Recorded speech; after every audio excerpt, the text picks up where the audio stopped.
Salut, c'est Alexis et aujourd'hui on se retrouve pour une nouvelle vidéo au sujet de la programmation appliquée à la finance. Que tu sois au niveau licence ou au baccalauréat, tu dois savoir qu'aujourd'hui la finance se veut de plus en plus informatisée et donc aujourd'hui maîtriser le pack office n'est plus vraiment une avancée. Voilà, mettre sur ton CV que tu maîtrises Word, Excel, finalement ça ne sert pratiquement à rien. Personnellement, je ne le mets pas, à part pour préciser que je maîtrise les macros et les tableaux croisés dynamiques. Aujourd'hui, les banques, les organismes financiers recherchent surtout des connaissances poussées en langage de programmation tels que VBA, SQL, Python. Alors Python, on est vraiment aux prémices de cette installation de programmation dans les organismes financiers. Sache qu'aujourd'hui, si tu maîtrises Python, tu as un temps d'avance sur les autres candidats qui seront face à toi pour les éventuels stages ou les premiers emplois. J'introduirai simplement aujourd'hui la notion de programmation Python appliquée à la finance de marché. Je vais rester vraiment très succinct, très basique, afin que tout le monde puisse comprendre les tenants et aboutissants de cette vidéo. Si tu souhaites avoir toutes les explications, toutes les démarches que j'ai suivies pour pouvoir réaliser ce projet, et ce même si tu es débutant et que tu ne connais absolument rien en Python, je ferai en sorte de faire plein de mini vidéos très claires où j'aborderai tous les points et le pourquoi du comment.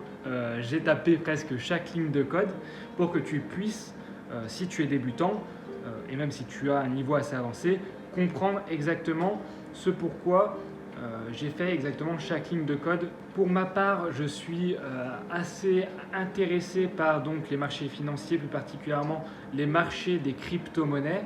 C'est une nouvelle forme de monnaie d'échange, enfin, c'est surtout un moyen de faire pas mal de spéculation.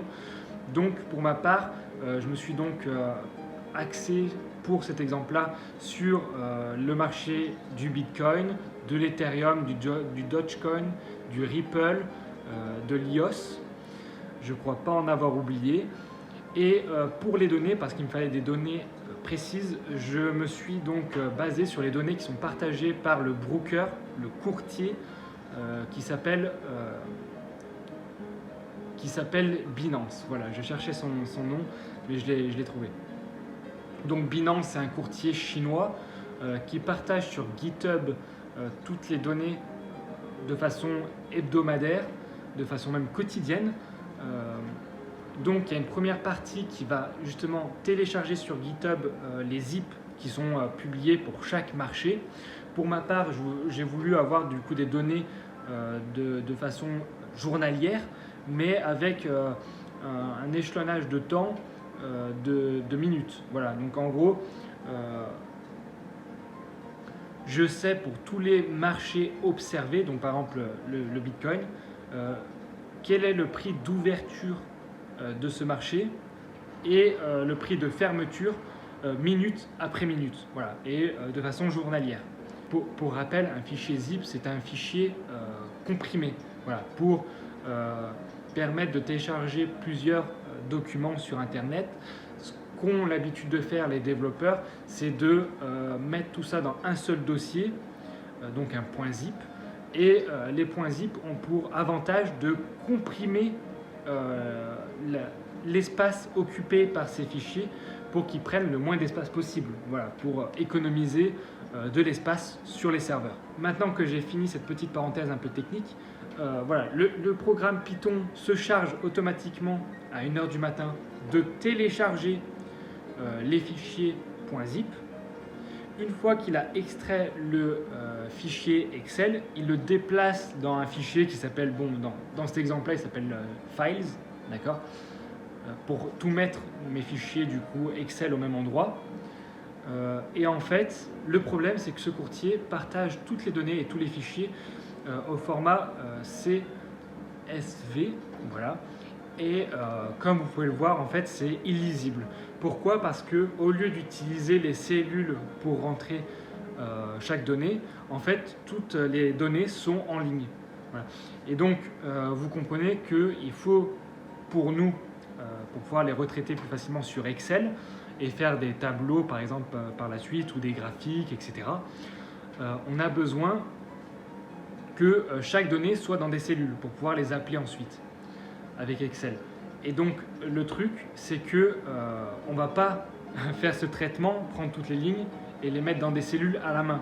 Donc du coup, j'ai dû faire en sorte que cet algorithme, ce programme Python, parte du format CSV et le transforme en format Excel friendly, donc en XML, il me semble. Et donc, c'est ce que j'ai fait. On remarque un autre problème, c'est que ce broker-là utilise en fait alors, j'arrive à le dire en anglais, je vais essayer de le dire en français, un système de nomenclature temporelle au format donc époque, ça s'appelle. Et donc, pour nous, c'est illisible à premier abord. On n'arrive pas à comprendre, nous, on ne fonctionne pas comme ça, nous, les êtres humains. Donc, du coup, il faut là aussi demander à Python de transformer cette date illisible en date human-friendly, en date compréhensible pour nous, simple mortel. Donc du coup, là aussi, c'est pareil, quelques lignes de code suffisent, mais on ne va pas faire ça à la main. Maintenant, j'ai des données pour le marché des crypto-monnaies donc qui sont mises à jour quotidiennement par du coup ce petit robot. Je n'ai plus besoin de m'en occuper. Il me donne, lui, des fichiers Excel que je peux ensuite utiliser. Et donc, à partir de là, je peux créer un Excel central, on va dire, où je peux faire des tableaux croisés dynamiques en récupérant du coup les données qui sont dans ces Excel-là qui sont sortis.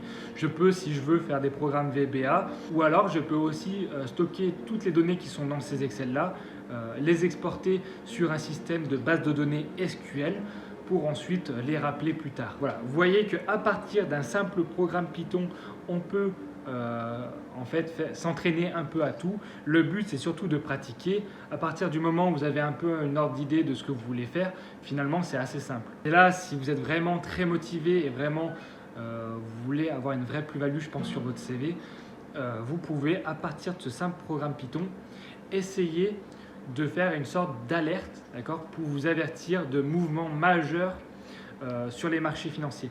Par exemple, vous pouvez, à partir de ce programme-là, demander à Python d'observer les volumes sur les marchés. Et si Python remarque un mouvement exceptionnel en termes de volume, imaginons, sur les marchés, il pourrait vous envoyer un mail, un email, et vous avertir qu'un grand ordre a été placé ou alors un gros mouvement est arrivé sur les marchés financiers. Alors le truc, c'est que forcément ça dépendra de la fréquence d'actualisation de votre programme. Moi, c'est quotidiennement, d'accord, mais pour ce genre de choses, il faut que ce soit le plus rapide possible. Voilà, donc mon objectif dans cette vidéo, c'était surtout de permettre aux gens qui n'y connaissent pas grand-chose en programmation de pouvoir imaginer les possibilités qui s'offrent à vous à partir du moment où vous savez un peu programmer. Si vous voulez, voilà, si vous appréciez ma façon d'expliquer le sujet, si vous souhaitez aller plus loin sur cette thématique-là, n'hésitez pas à simplement mettre un petit bouton j'aime. Si vous voulez me motiver un peu plus, n'hésitez pas à écrire un commentaire. Si vous avez des questions, encore une fois, l'espace commentaire est là pour vous aider. Sinon, on se donne rendez-vous à la prochaine vidéo. Je vous remercie de m'avoir suivi et j'espère que cette vidéo vous aura plu.